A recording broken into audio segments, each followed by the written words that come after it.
Hi everyone, very good morning, good afternoon, and good evening to you all who all are joining us globally. I am Parth Varu, Events and Program Manager for Microsoft Reactor India, and yes, I welcome you all to yet another episode of Azure ML Prompt Flow. But let's go through our code of conduct. We are all here to participate together, so please be respectful of other people's views, understanding their differences, be kind and considerate in a way we all engage. Yes, we do encourage you all to participate. Please drop in all your questions in the comment section and time of Q&A, we'll pick it up from there. Now, I would like to bring in Vinayak and Ruth. Hi Vinayak, hi Ruth. Hope you all are doing great. And we are at our second episode today. Hi everyone, welcome back. This is a second episode in our series on trustworthy and responsible AI.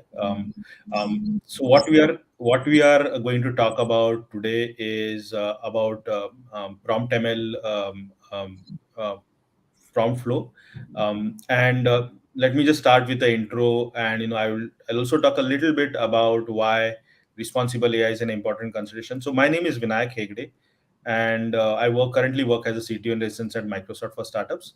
So you just saw the video from Microsoft for Startups. We run a founders up program, and I help startups actually scale up their tech stack, team, and products.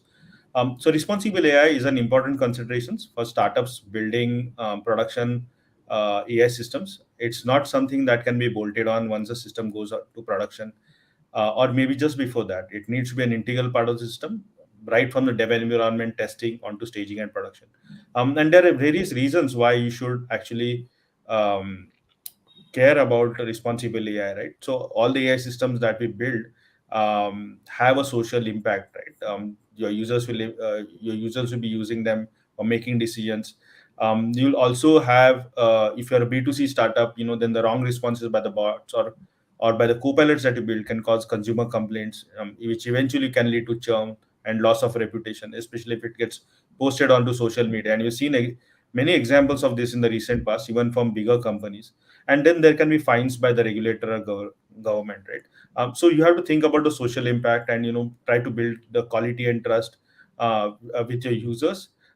It also allows you to gain a big competitive advantage as well over your competitors, because you by showing ethical and transparent AI, you gain trust from your users, investors, partners, and from other stakeholders in the ecosystem, right?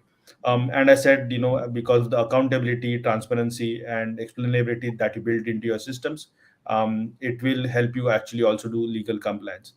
Similarly, if you are a B2B company, especially in the high risk scenarios, if you're selling software, let's say in a regulated sector like healthcare or fintech or any other sector as well, people who are sitting on the buyer panel and making buying decisions will ask you about all of these aspects: the explainability, the fairness, the transparent accountability for your algorithms.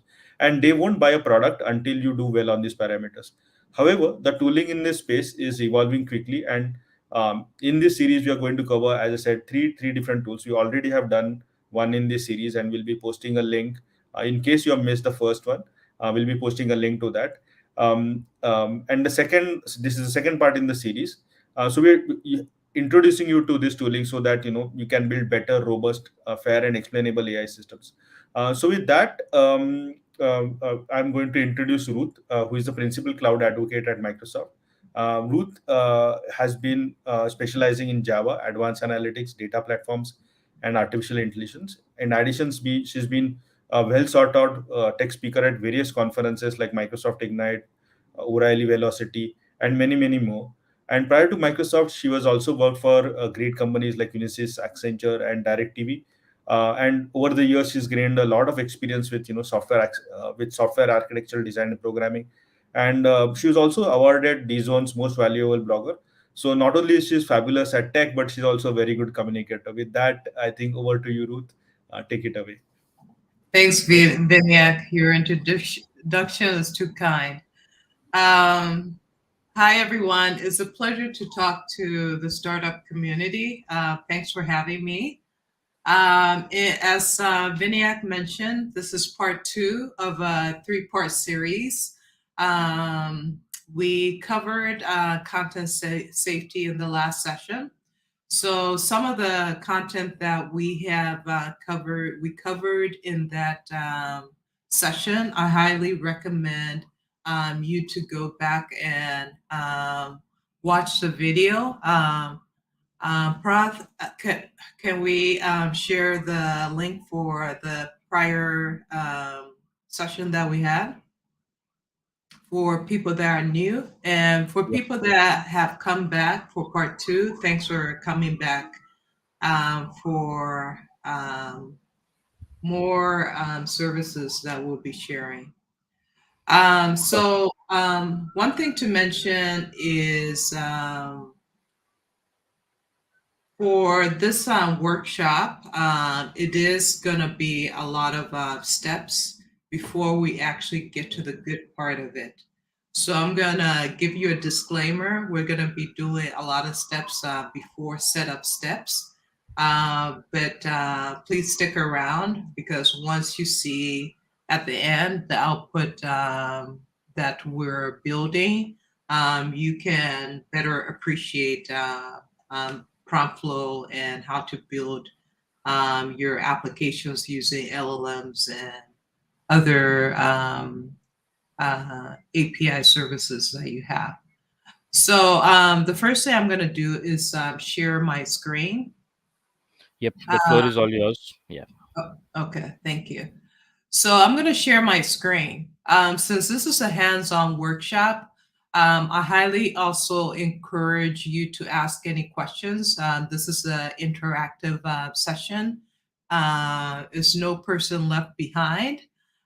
So as we're going through, if you have any questions, please raise it.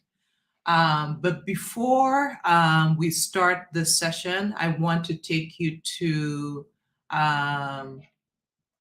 hang on. I want to take you to the actual website of this workshop.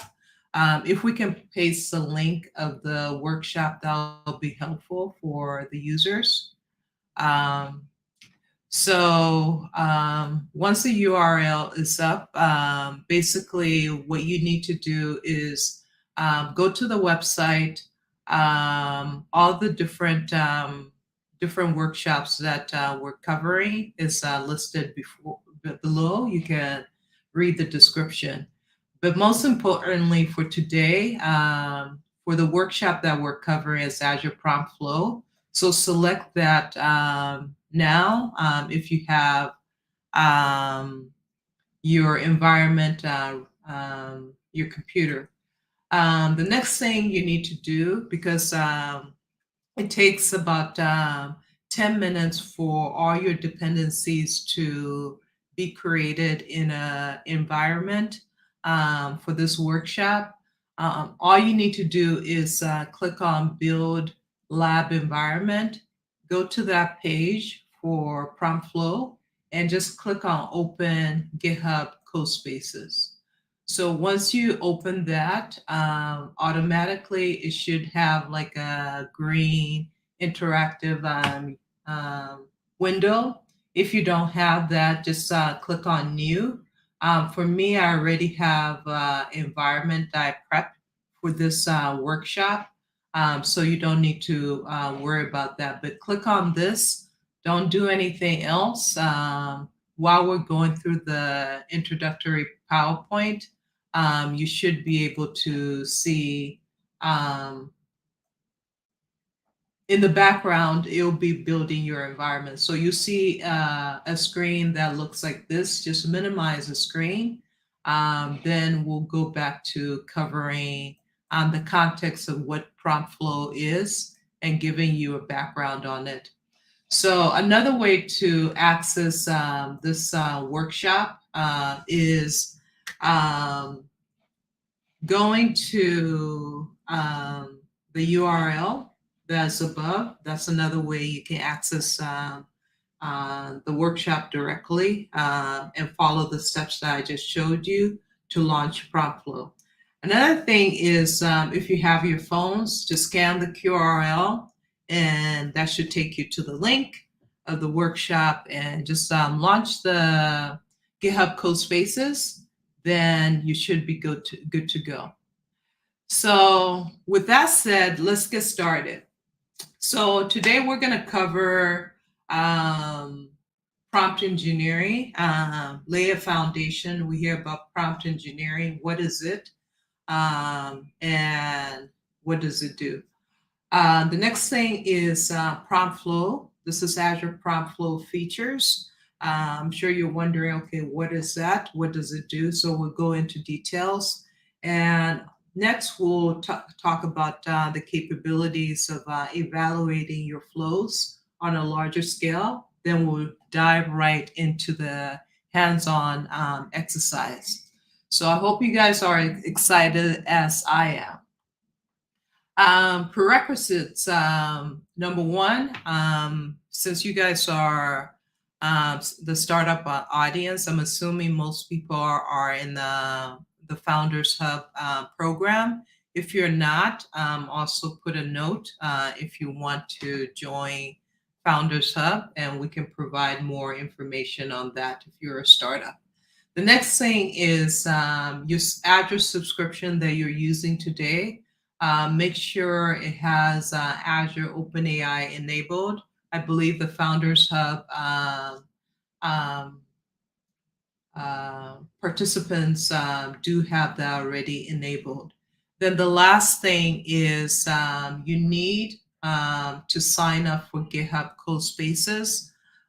In the introduction of the prompt flow, when you go to the website, just in case you don't have that, as I'm going through the PowerPoint, quickly click on the sign up link, and you'll be able to sign up for GitHub Code Spaces, because it makes it easy for you to build solutions and not worry about the environment, because everything is already created and provisioned for you. So let's get started.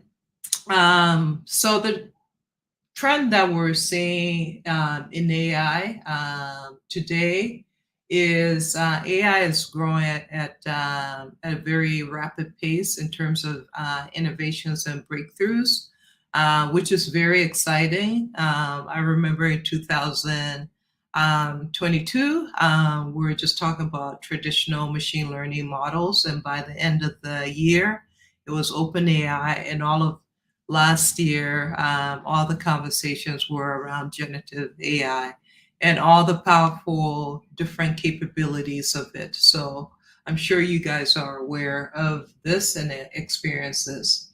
The next thing is companies are investing, putting a lot of investments into adopting AI into their internal business processes and also their external processes. And also, we also have employees within companies that are using things like Dolly or ChatGPT, for example, to make themselves more productive and create content that is very valuable.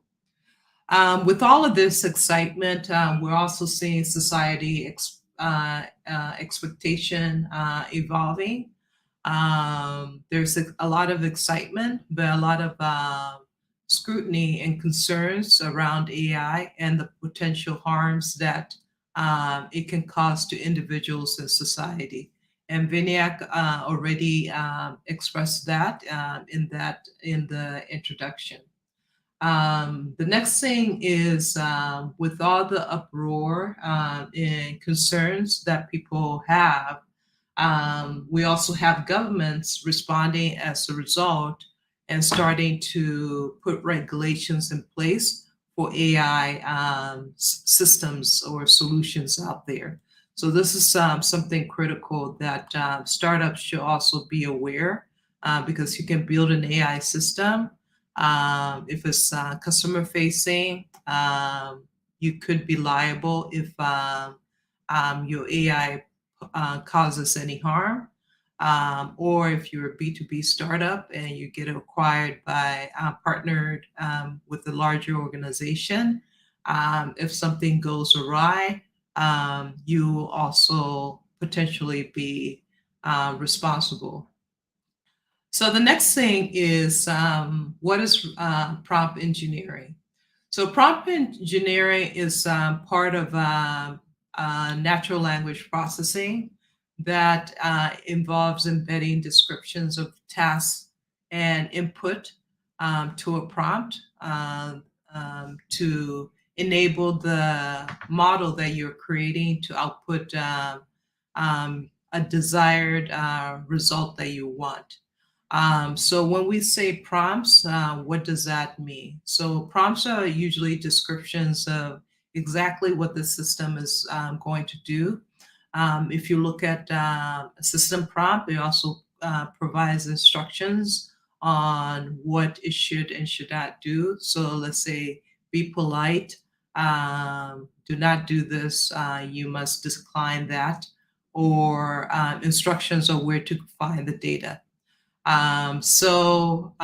It also provides examples to give the system examples of if you want things formatted in a certain way. So those are the power and capabilities of working with prompts when you're dealing with prompt engineering.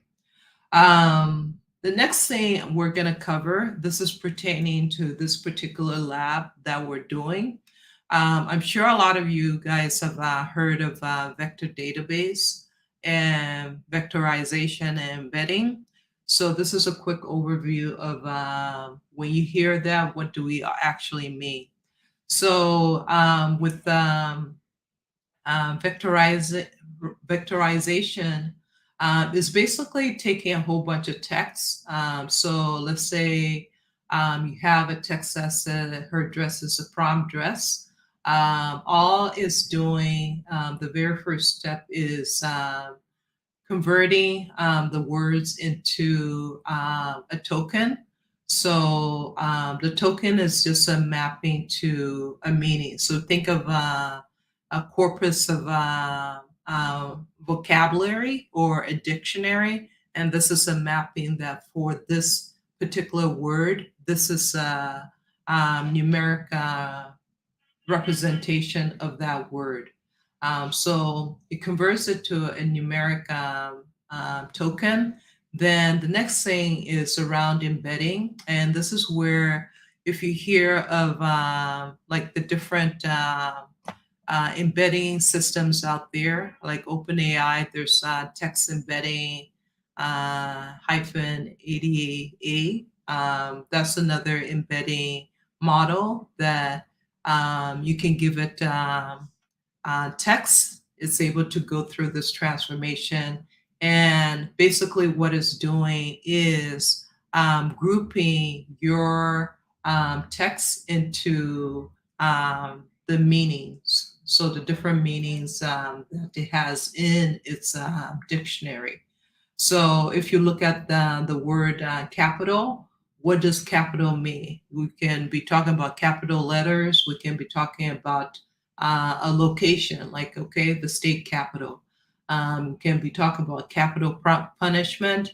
And we can be talking about finances, like, okay, what's the capital of your financial gains or tax and whatnot. So this is what's going on in the background, adding semantic meaning and grouping that. So if you look at the word dress, it has the same token and it'll have the similar grouping. To give you a high level, embedding comes in different data sources. The one that we're dealing with is text embeddings, but you could have images, audio, video, and text. And we have transformers that can embed your content into vectors. And in our situation, we're storing this into a vector database. This is when you have your own data. But we'll come back to that later. It'll make a little more sense into that. The next thing is streamlining prompt engineering projects. So the question is, what is prompt flow? So prompt flow is actually service within. It used to be under Azure Machine Learning Studio, but you can also find it in the new Azure AI Studio, which we're moving towards in the future. So for this lab, we're going to be using the Machine Learning Studio, but in the future, if you see is supported in the Azure AI Studio. It's basically the same functionality, so don't worry about it. So let's talk about why you should care. What is the benefit of it? It helps you create AI flows that connect with various language APIs, data sources, kind of like how I mentioned, if you're bringing your own data to ground with LLMs on your data source. So if you're dealing with LLMs, this is a very good tool.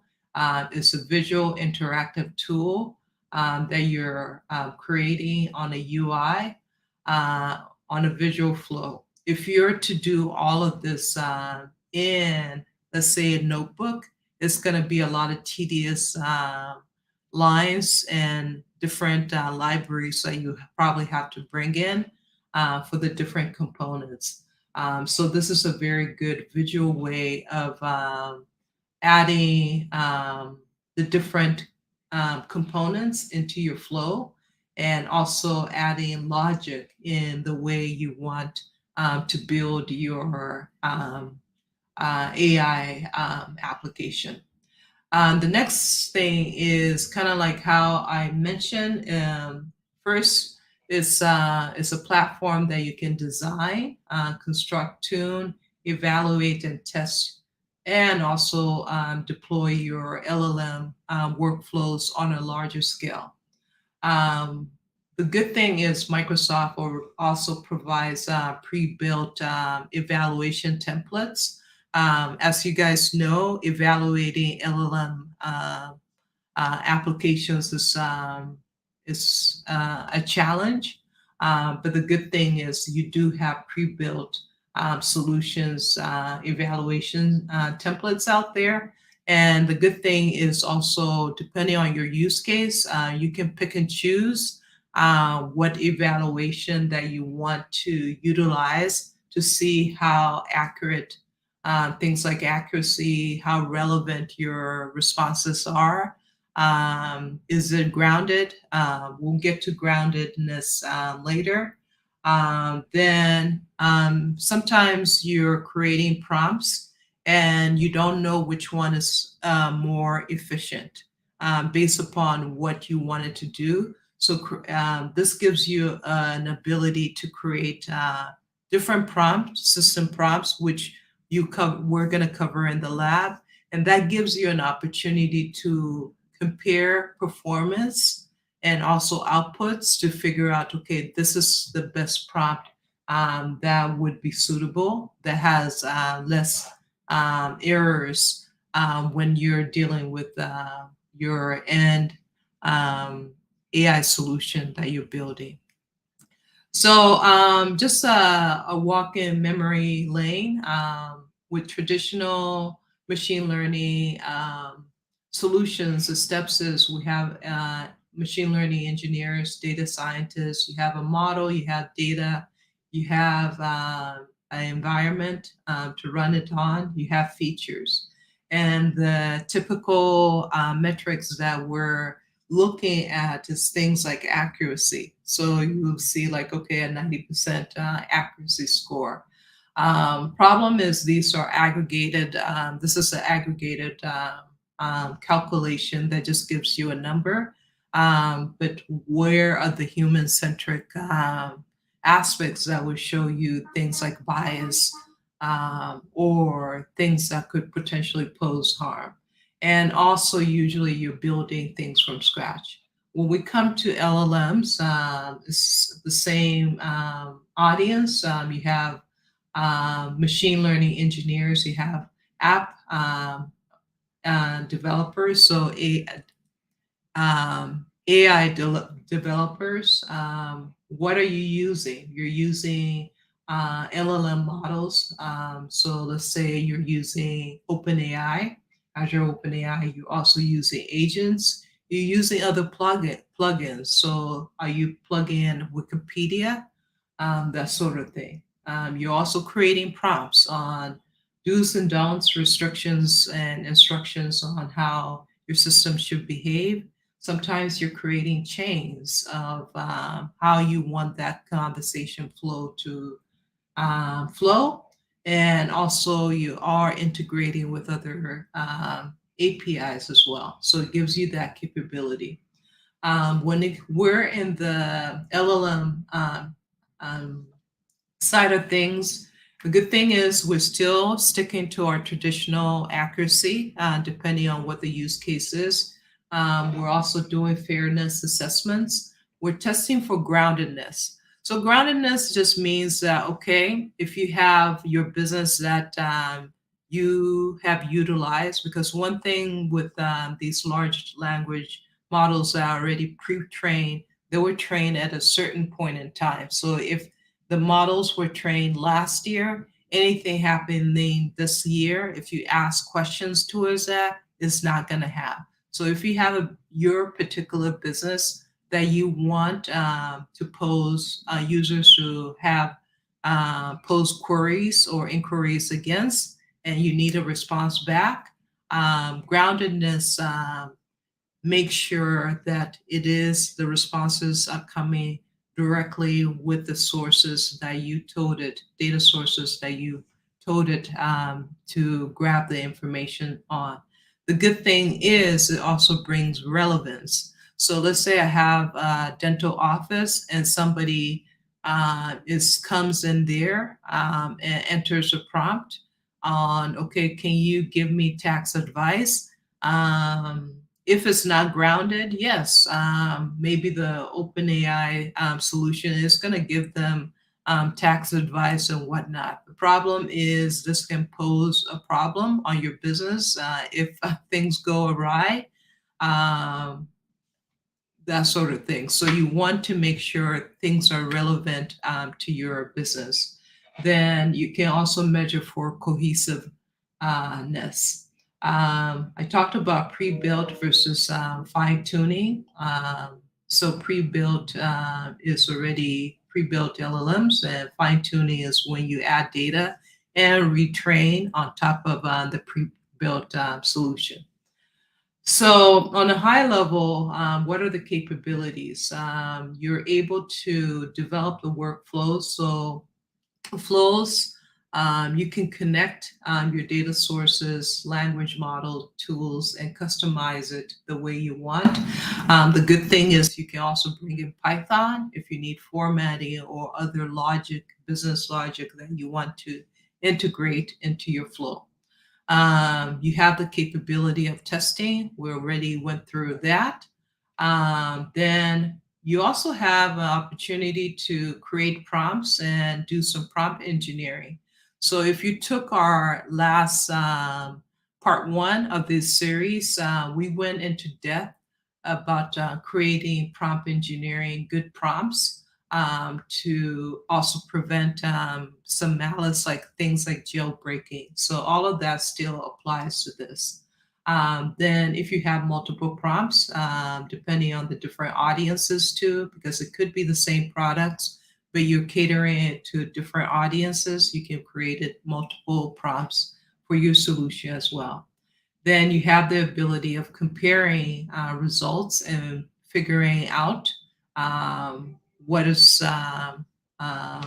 which model or variant is more accurate or efficient.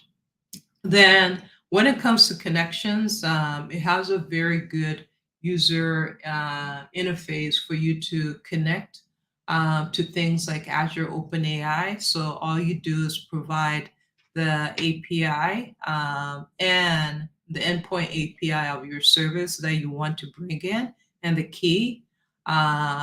You also, if you're bringing in things like content safety, which we covered today in part one, you can also bring that. So those are examples of other services or APIs that you can easily bring in. Also, it has under connections, it has a good way of storing your credentials in an encrypted manner. Then, if you have connections to Python tools, it has one place that you can manage all of that. So you don't need to worry about in your code going in and modifying your code to have all of that.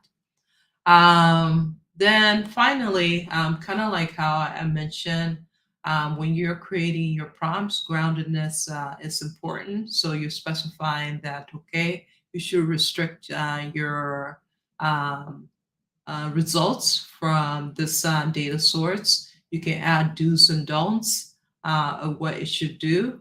But at the end of the things, how does responsible AI come into this? You have to be able to provide factual information um, pertaining to the scope of your AI system.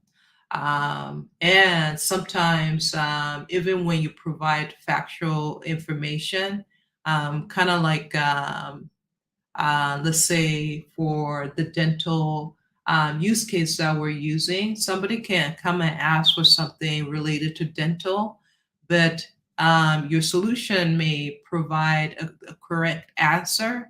Let's say supplements somebody should take, but if that's not part of your data and somebody goes in and takes supplements and gets sick, and God forbid, um, it involves in some kind of fatality or allergic reaction, guess what? You are going to be liable for it. So that's an example of another hallucination. And other ways you can get hallucination is the OpenAI or LLMs are not up to date. So sometimes it may provide you an answer because they're eager to provide outputs and responses, but it might give you a response that is completely false. But it even does you another favor. It provides all these references that are also false as well. But looking at it, it looks like the real deal. So if you utilize that, somebody utilize that information, takes it and gets themselves in trouble, or is something that is harmful for them, then you're also liable for that. So these are some of the examples of groundedness, kind of like how I mentioned. You have a dental office. It should just be relevant and factual to your business or the scope of your work. Somebody should not come and ask for stock advice on your website.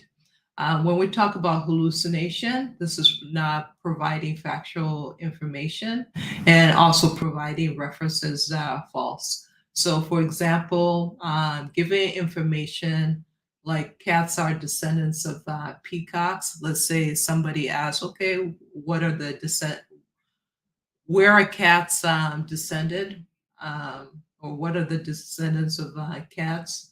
And it says cats are descendants of peacocks. That's false. And it gives the article and the year and the page information. All of this is false.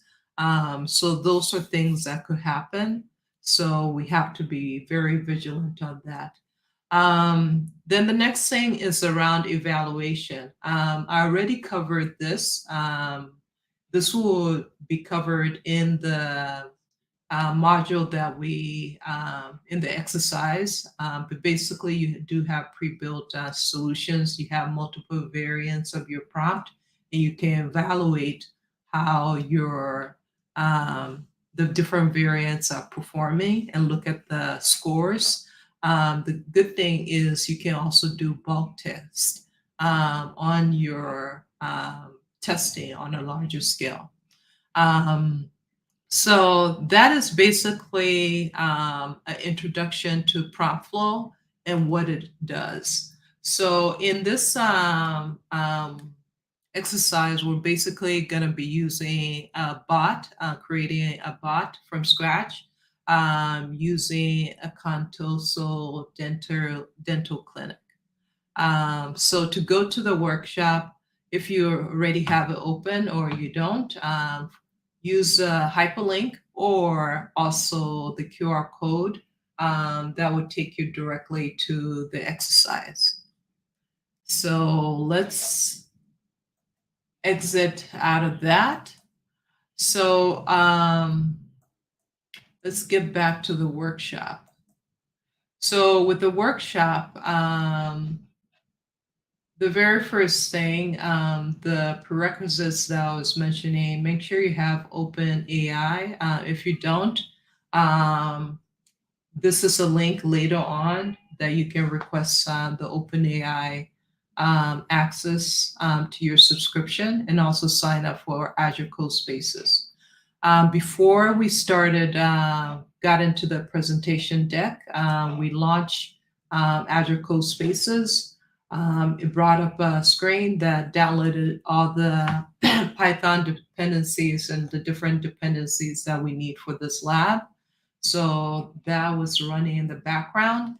The next thing is once it finishes running and installing all the extensions and dependencies, it's going to launch a Visual Studio Code editor, which we're going to go to.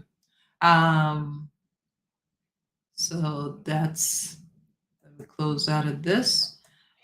This is the one that we launched. So just in case you had to run in the background and you open it now, all you need to do is click on Restart Code Spaces to relaunch it.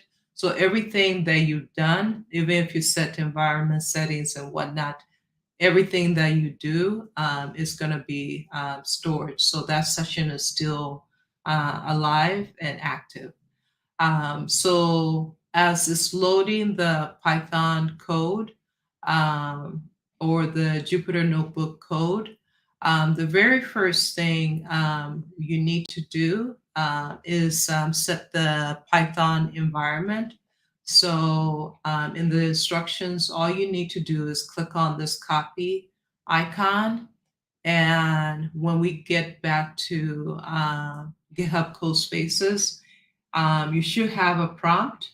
And if you don't, another way to find the terminal is go to this waffle icon, click on the waffle, and select New Terminal. And this will bring the terminal prompt. And basically what you're doing, oh, I thought I copied that. Basically what you're doing is copying this command to prompt the environment for that you're going to be using for the Python dependencies that are downloaded. So when you run that, you see that it's gonna show the environment that you're currently working on. So since I already ran that before the lab, I'm gonna skip that part. The next thing you need to do is authenticate. So for those that were here in the other session, they've already gone through this, but basically you copy that, and this is for you to authenticate into your Azure subscription account. So the very first thing you're going to see is a URL. Click on the URL or copy and paste the URL, but clicking on it usually has like a follow link. So it will open a new terminal and it's asking you for a code. So do not ignore this message because it gave you a unique code for your device. So all you need to do is enter the code. So once you enter the code, click on next. It's going to ask you to verify, pick the email attached to your Azure subscription. Then just follow the prompt. It's going to do a multi-factor authentication on your behalf. Once you've authenticated, the next thing it'll do is just show your account. For some of you, if you have multiple accounts, let's say more than one account ID, what you need to do is the output that's shown here, just copy this, and there's a field called ID. All you need to do is tell it that, okay, I have multiple subscriptions that are displayed. I just want to use this subscription. So just copy that subscription ID and substitute it with this placeholder. So that's how you're gonna be ready to run this lab. The next thing is now that you're connected to the Azure, your Azure account from this remote environment on GitHub CodeSpaces, the regions that have Azure OpenAI enabled, since we're going to be using GPT 3.5 Turbo, are these regions. So no matter where you are in the world, pick one of the regions that is closer to you. These are regions that we have this in preview. You're going to utilize that for creating a resource group. So exactly that name, you're going to specify for location. So in my case, what I'm going to do is actually, I don't need that. So let me cancel. So what I'm going to do is create, I'm located in New York, so I'll use East US.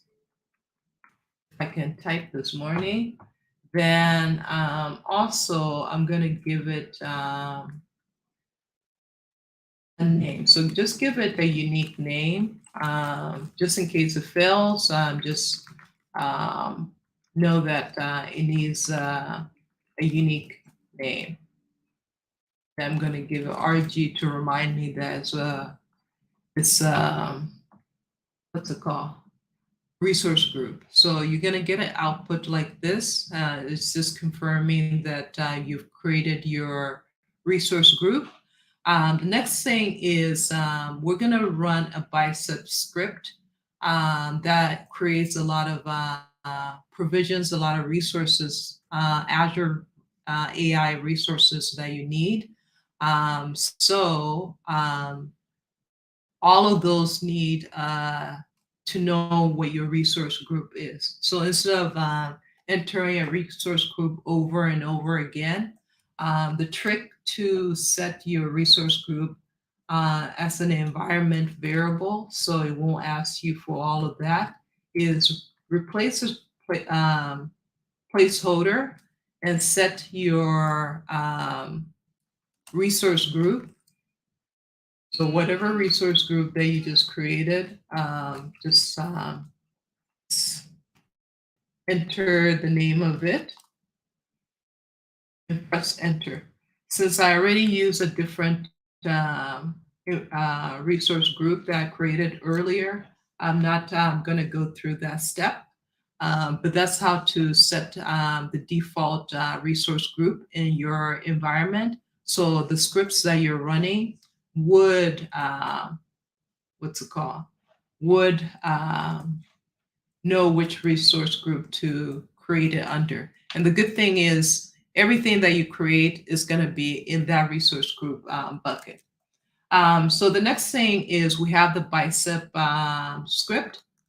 So once you run that script, the good thing is it's interactive. So the very first thing it's going to ask you is an OpenAI name. So I'm going to give it AZ demo startup. Just give it a unique name.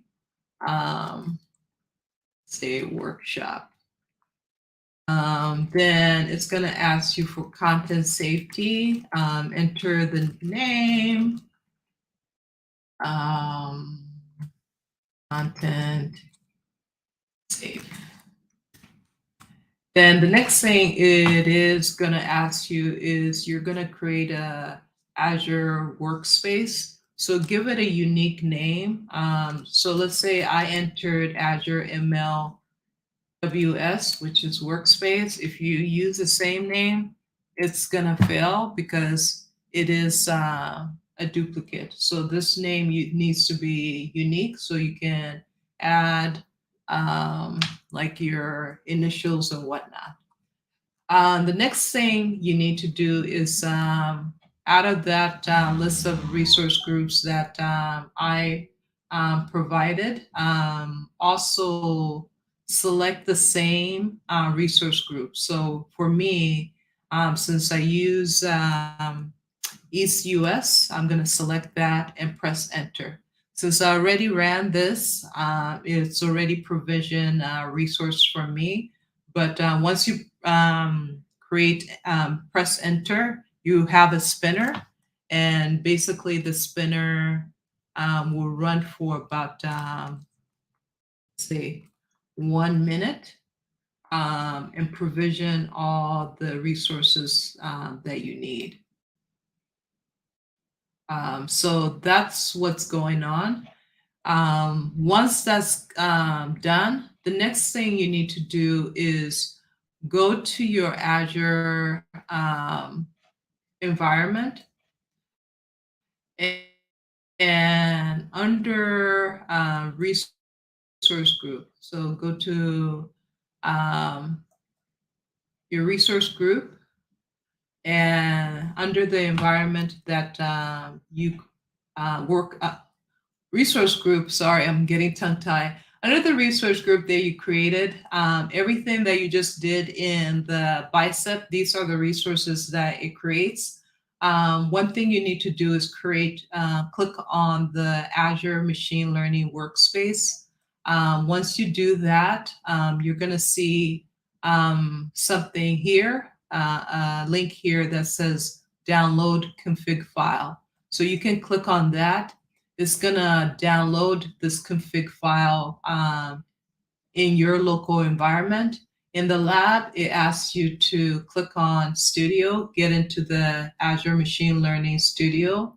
Another way to find that is basically find your um, workspace, click on that down arrow, and it also has a download config file. So once you have that config file, it's a JSON file, make sure you upload it into, so anywhere in, like you can right click on the parent directory. So anywhere in this open space, just click on upload and select the name. Since I had multiple ones, after I uploaded, I had to rename. You can also upload it in the source directory as well. But make sure if you had multiple ones, remove the different duplicates names and just make sure it's called config that JSON. Once you have that, because what's inside is your subscription, your resource group, and the name of your Azure workspace. So it knows how to connect to your Azure machine learning workspace. So that's all that's doing. Also, now that you're ready, you open the Jupyter Notebook. What we're doing right now, we have our source data in here, the Contoso data with all the question and answer. So I'll show you guys how it looks like. It's basically questions and answers. So this is like a Q&A for your business that you want to upload. So what we're going to do, like here, there should be, before you select an environment, it'll say select kernel. You click on that button, it's going to launch this window and it will say Python environments. When you click on that, you find this particular environment, py38 underscore environment. Select that. Once you select that, you're going to see it here. Since I ran this before this workshop, I already selected it. But after you do that, click on Run All. Hope I'm not going too fast and everybody is following that. So when you click on Run All, the very first thing it's going to do is authenticate to your Azure Machine Learning workspace. And guess what? It utilizes your config.json file that you downloaded over using the credentials that are inside. Next thing is we have our data source. We provide the path of it. And also we are registering the data source in the Azure dataset location. So the good thing about the Azure workspace is all the data that you have used here for your environment, it makes it a one-stop shop that you can store all the data. So later on, let's say you get audited or other people want to utilize the data, or you want to trace which data you run an experiment, this is a good way to register the data set that you were using for the lab. So that's what we're doing there. Then the next thing is we are creating a compute environment that we're going to run our flow against. Then the next things we're doing is creating a connection to our OpenAI endpoint that you created. Then also the deployment names that we specified. So after all of that, what it's going to do is create an embedding for your workshop. So let's go back to the portal. So we're going to go to the AI Studio.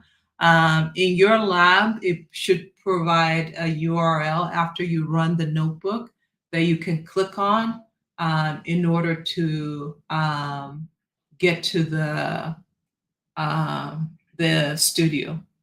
So once you get to the Azure Machine Learning Studio, you're going to click on Prompt Flow. So the very first thing you need to do for Prompt Flow is go under Connections. It did create a connection from the GitHub, the notebook that you had. But one thing it did not do is include your subscription. So what you need to do is select your subscription number in the drop down. So let me search for mine real quick. We're selecting the subscription.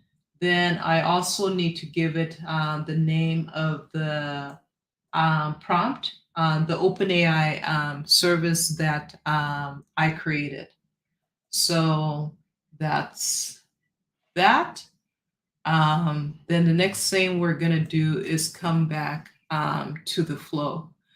Before we do that, let me verify that we did create a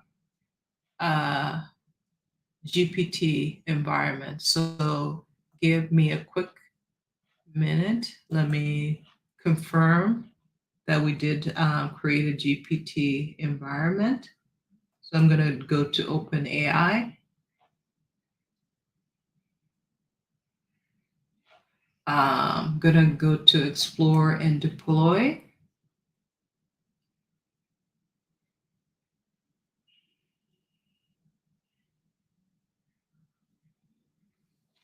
Okay, that's taking a little while.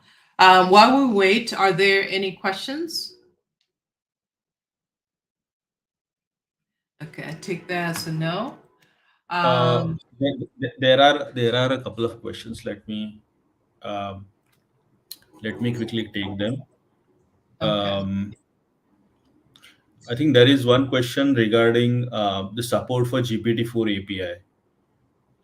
So does it support GPT-4 API? Yes, that's in preview. I don't know whether it's in GA yet, but I I believe it's in preview. I have to double check with the product team to see whether it's readily, generally available. So to confirm that you have your deployment, um, you can go to the AI, Azure AI Studio, and under deployments, you can confirm that you do have the GPT. So we are good to go in terms of that. So let me quickly come back to the prompt flow, um, and create a flow. So now we're ready to create a flow. Actually, we're not. The next thing we need to do is also make sure our environment is created. So the prompt environment, even though we do have a compute, you have a compute, we need libraries that are gonna run our execute our flow. So I need to verify, even though it was created, I need to verify that it is running. It looks like it has stopped. So all I need to do is turn it on to make it running. Then, while it's running, we'll wait for it to turn green. This takes a while, so if there are more questions, let me know. And kind Yeah, of like, there sorry. is one question. So Mim Oflin asks, when you load the data into a CSV file in your data, sorry, when you load in a CSV file in your data, how does the model know its structure? Uh, do you tell it its layout? Nope. You don't need to tell it is structure. Um, as you load it, there are different formats. You can even load that like that MD file, um, like a markdown file that has content in it, and automatically it is able to um, know what it is, because you are um, providing like a corpus of data, so it does know. All it's doing is natural language processing, so it's looking at your data to understand and convert everything into like a vector format. So in the presentation, kind of like how I was mentioning, all it's going to be doing is associating all of the text that you're giving it to meanings, and grouping them into other similar words that have the same meaning. So when somebody queries something, asks a question, it's just going to go and figure out where um, it does like a nearest neighbor ranking. So we'll figure out, okay, I have multiple answers, but which one has the highest score that would be relevant to the inquiry that the user submitted. Uh, does that answer your question? Yeah, I hope so. I mean, because it's on YouTube, we can't get feedback, unfortunately. Also, I think Mim has made a good suggestion. I think we should add the link to the workshop and other tools in the video series, because I think many of the people will be going back and um, checking the presentation and the videos. So we'll do that definitely. I Um, I yeah. think we are almost at time. Ruth, I just wanted to let you know that, and then Okay. I'll go back and mute myself, while you complete it. Okay. So it's going to take a few minutes for the compute to be ready. But the very first thing, what we did there is we set the environment when we're adding the runtime. When you're creating the runtime, you need a compute, but you need a default environment. That's like a Docker environment for prompt flow. So all the dependencies on prompt flow are in there. So that's the environment that you need to attach to your compute. So to create a flow, the very first thing we're going to do is Azure does a good job of providing a gallery for you to get started with. So you can, based upon your use case, you can pick one of these. But for us, we're just going to start with the um, uh, this basic hello world um, what's it called? Chat. So this would be for, we're gonna call it Contoso Dental, and click on create. So this is gonna be a Chat GPT solution. So automatically, when we do that, the template will come out and it has the input for history and questions, because since this is a dialogue, it needs to keep context of what conversation is so it can give you answers pertaining to that context. The output is always going to be the answer. And here, this is a prompt that is pre-generated. If you want to change it, you can do the same. The mapping is mapped for the input. The question is mapped from the field that is here. So the user input is passing it there, and the history of the conversation is also grabbing that from there. So to test the default chat, all we need to do is connect it to a LLM. So if you have an existing LLM that you added in the connection, you utilize that. For us, we have Azure OpenAI, so we select the name of that connection. The next thing is, what is the GPT deployment name that we gave it? We call it GPT 35 Turbo. So once we set that, we need to save it. And let me verify that we were able to successfully complete run. Okay, perfect timing. So the runtime is ready. So the very first thing I'm going to do is test this chat. So I'm going to click on the chat and ask, what is prompt engineering? So even though we're talking about dealing with the dental office, we have not put any constraints, as you can see. All the system does is say you are a helpful assistant.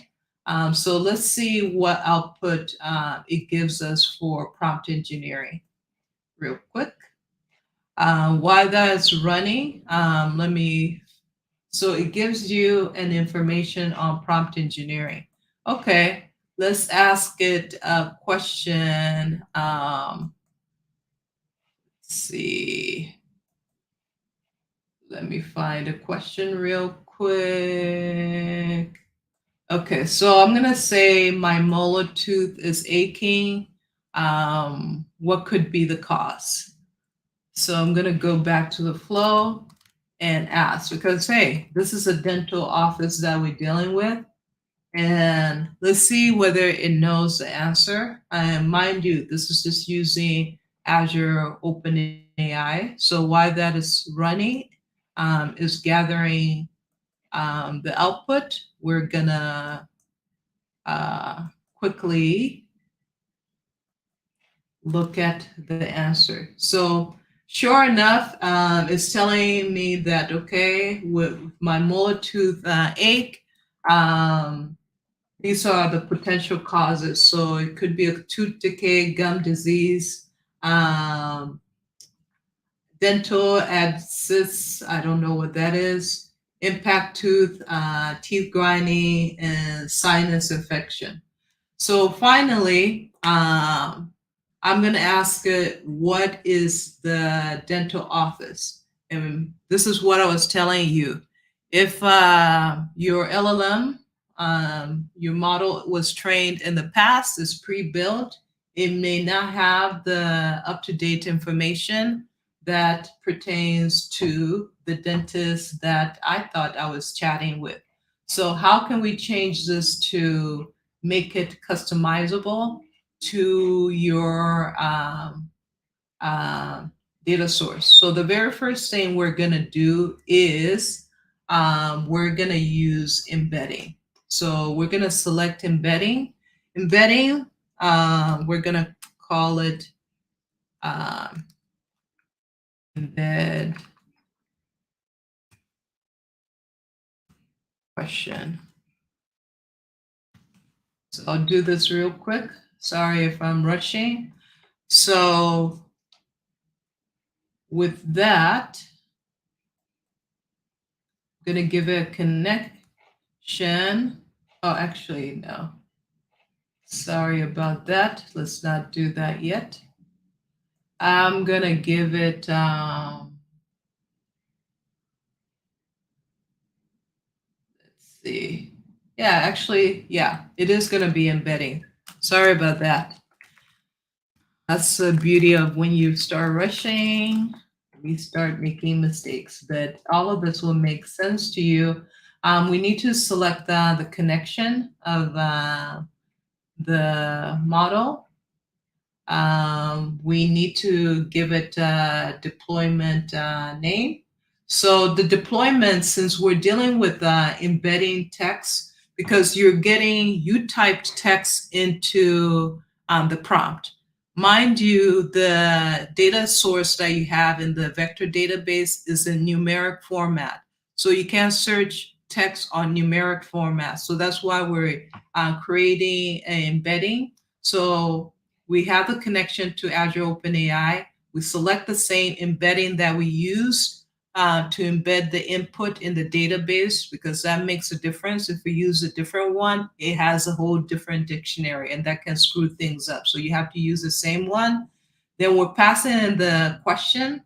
So once we do that, we're going to click on save. And if you notice, automatically it created a node here called embed question. The next thing we need to do is, okay, where is our data? Because we need to search that data. So we're going to go to vector index lookup and select under that, let's say search vector. So this is where our data source is. So we're going to add that. One thing I forgot to tell you, but it's included in the instructions. When you submitted your Python database, this is what it was creating. It had a pipeline job that it was running, and basically what it did was it took your data set. So your data set, this is a CSV file that we had, created chunks and created embeddings and stored the embeddings. The next thing you needed to do was go under data, go to the name of the vector index that you named, and all you need to do is select the data store URL. So this is the actual data source that is storing your vector database. Don't worry, this is a live demo, but all of that are detailed in the workshop. So you'll be able to follow all of these step by step. But I just want to explain to you guys, so you guys just viewing are not lost. And pretty soon you guys will see exactly what we're doing. So you have the question. The next thing, since it didn't save, I forgot to save, I'll select vector index lookup. So we're going to do search index.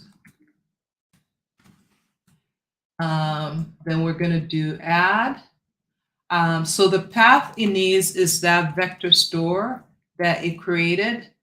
The query that it needs is basically, it needs the output from your embedding. because you just embedded, took your question, change it into numeric format. So that's all of that. Now it's going to be able to search your endpoint. The next thing we need to do is create a proper prompt, given it the do's and don'ts of what it should do. So in order to do that, we're going to add the prompt um, um, tool. So let's say generate prompt. So with this one, I'm going to go ahead and use the prompt, the good variation of the prompt, but I highly urge you to go through the lab and copy the prompt. Um, there are two different prompts, and you see the benefits of modifying your prompt. So it'll be able to give you a good answer. So give me a second. I just minimize my window. And trust, this is like we're almost done. So let me get back to the flow. So I'm going to copy my prompt over here. So basically what I'm doing is in the system, I'm overriding all of that. I'm telling it that, hey, you are AI dental assistant designed to answer questions. I need you to generate a response to a user question based only on the context and information in the dental documents. So it understands that it's the documents in the vector. You must only provide responses from the vector data documents. I want a well-formed and polite response. Please provide a unique, honest, and relevant answer. If you are not sure about a question, kindly respond, I don't know. So these are the restrictions that you need to put and the instructions that you need to put. So that's part of prompt engineering. I'm not going to go into details around that. That was covered in the prior section. So the next thing that is another tool feature that I really like about this is these are different placeholders based upon all the data that we've been passing along. The good thing is we're looping through the history. We're copying the questions that you asked before and also the answers before. And all you need to do is click on this validate and parse input because you provided all of this system input, but it does not know where to grab this information.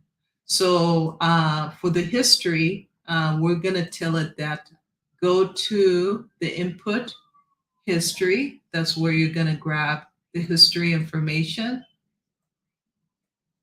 Okay, my scroll down is not cooperating. For the context, we're going to give it the output of the question. So the search is going to be the context.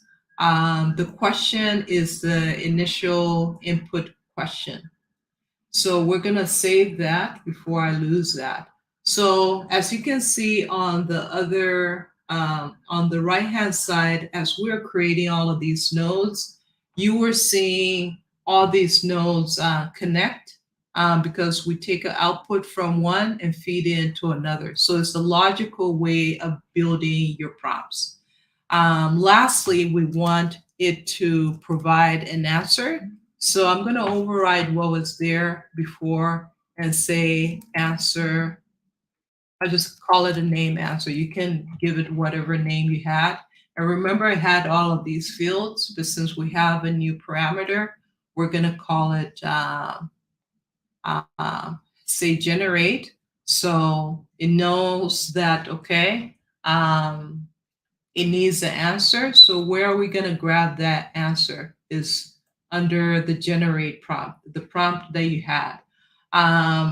If you want to format let's say the response before you show it to the user, you can easily add another field in there for Python and add your own code around that. So this is the end of our flow. Let's save it.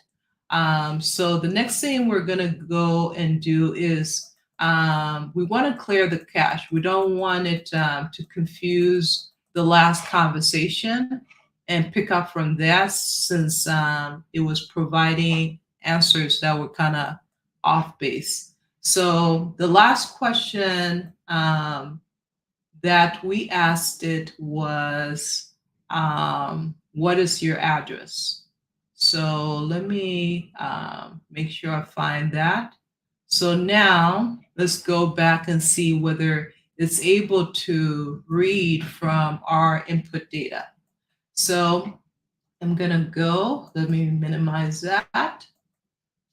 Okay, I guess minimize is not, okay. So I'm gonna paste the last question that we had that it got stuck on. So now I'm gonna say, what is the dental office hospital's address? So I'm gonna enter that, and let's cross our fingers that it provides the right answer in our data source.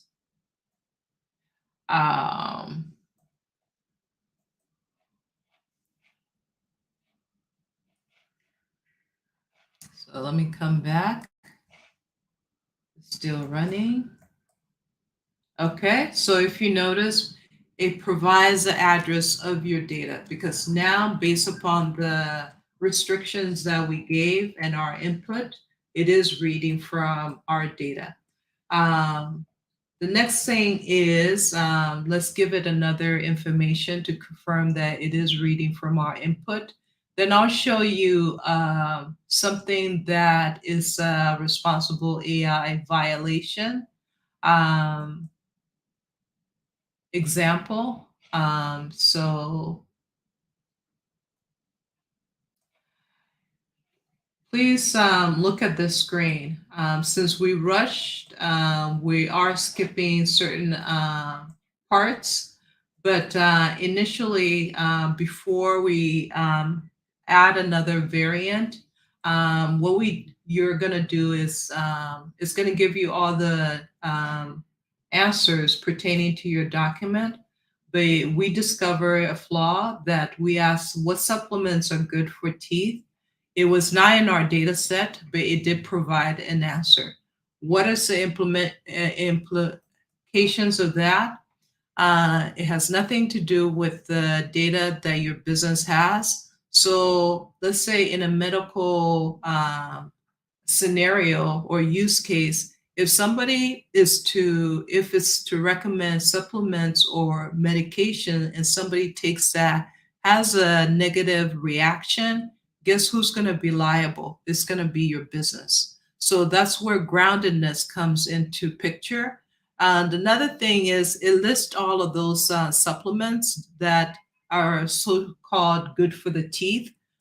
We don't even know whether that's factual. At least I'm not in the dental industry.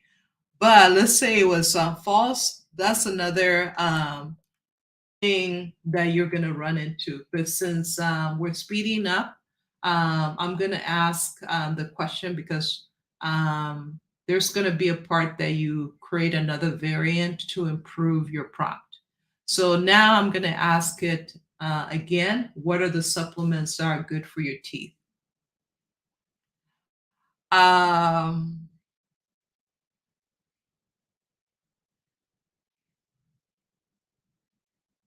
in the instructions, after discovering that it violated a responsible AI use case. Wait a minute. Hang on. Let's see.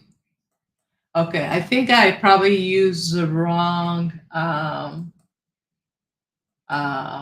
variant. But basically, that is an example of when it gives information that is not in your data source. You need to update your prompt settings Let me try clearing the history just in case it gets confused.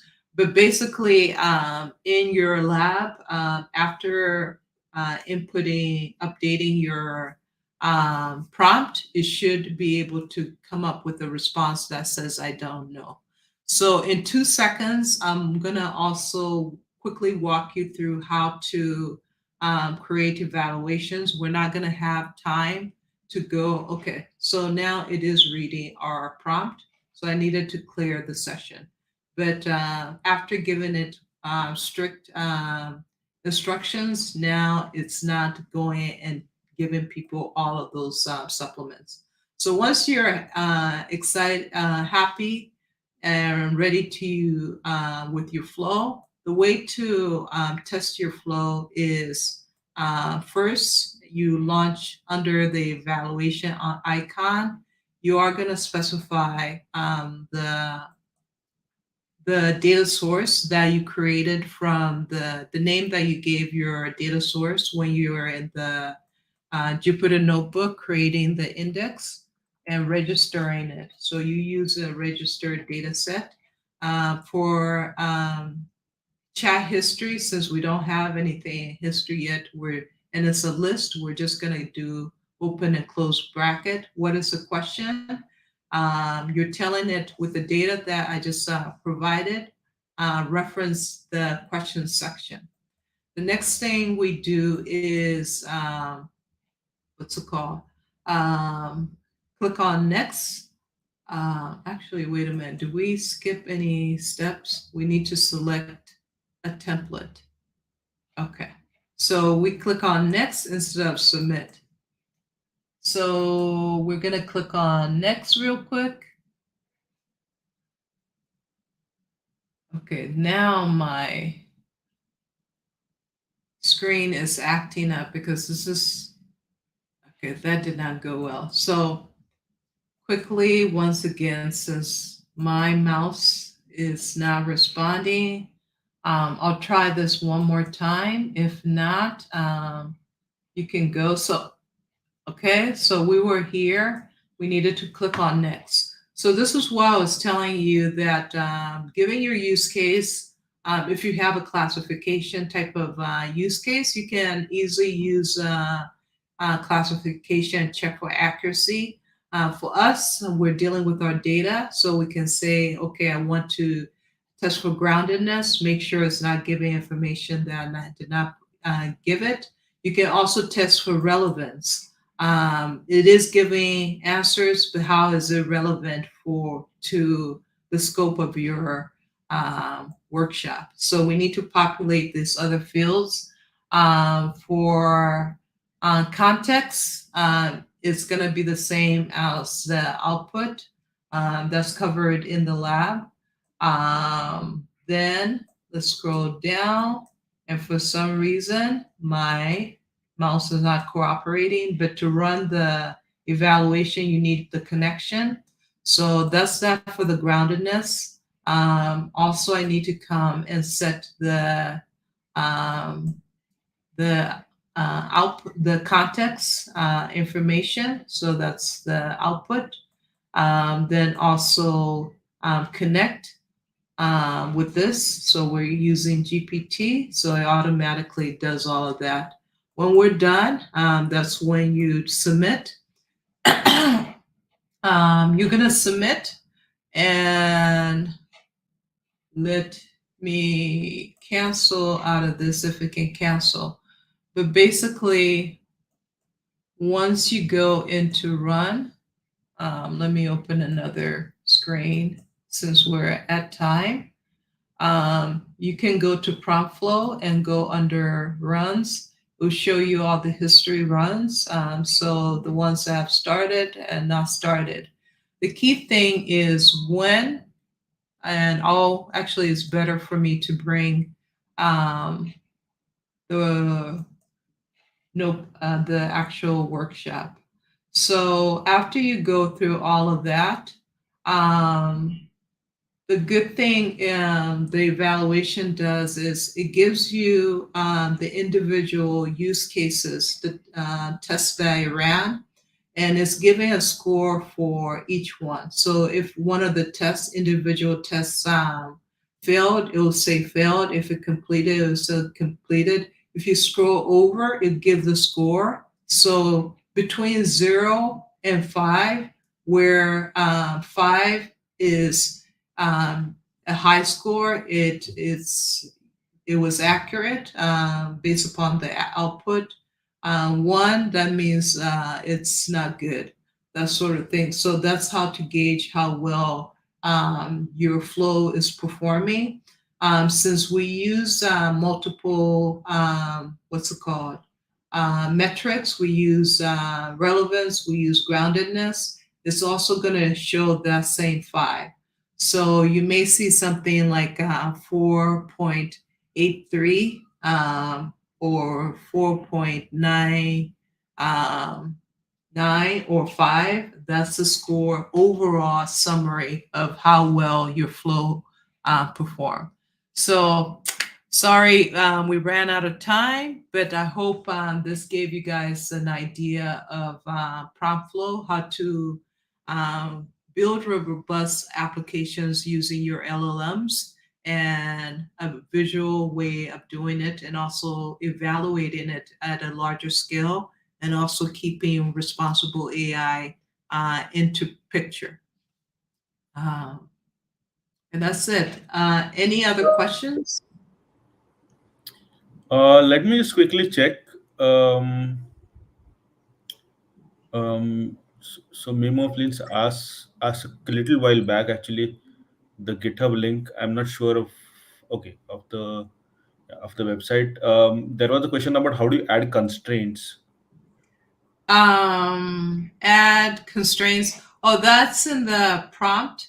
So Yeah. when we create the prompt, that's where you're adding the constraints, like it must do this, do not do that. And if you took yesterday's series, we went a little bit into prompt engineering.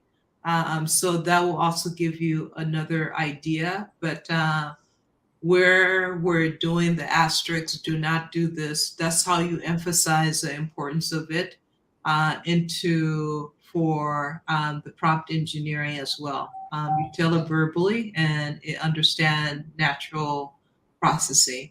One thing I also want to bring to your attention is don't worry if you were not able to finish or go through this lab. We have a discussion page.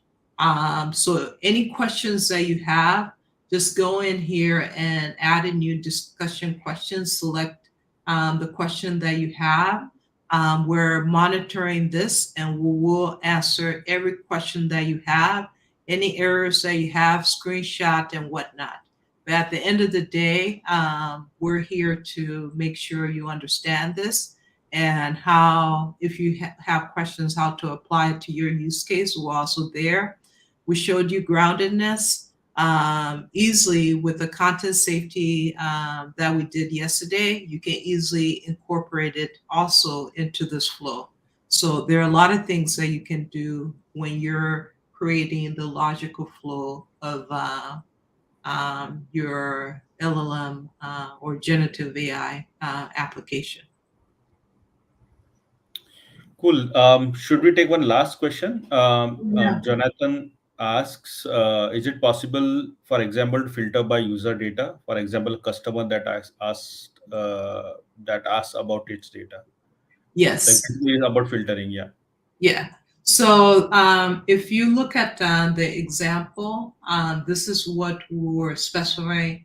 The prompts that we were putting here, that's where I was telling it, like you put it in asterisk, and I was saying the vector dental database, because that's the spreadsheet that we loaded into the vector database. So um, yeah, those are how you can specify where it should read the data that you have.